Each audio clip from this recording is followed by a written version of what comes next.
এই সেই ঐতিহাসিক ওহদ, যার ব্যাপারে আল্লাহ রাসূল সাল্লাল্লাহু আলাইহি ওয়াসাল্লাম হাদিস শরীফে ইরশাদ ফরমান, ওহুদ আমাদেরকে ভালোবাসে, আমরাও ওহুদকে ভালোবাসি। বহু হাদিসে ওহুদকে জরবুল মিসাল, উদাহরণ স্বরূপ হিসেবে আল্লাহ রাসূল সাল্লাল্লাহু আলাইহি ওয়াসাল্লাম পেশ করেছেন।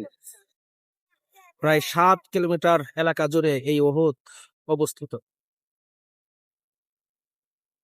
এখানে তৃতীয় হিজরিতে আল্লাহ রাসূল সাল্লাল্লাহু আলাইহি ওয়াসাল্লামের চাচা এবং দুধ ভাই সাইয়্যিদুশ শুহাদা হযরত হামজা রাদিয়াল্লাহু তাআলা আনহু সহ 70 জন সাহাবী শহীদ হন।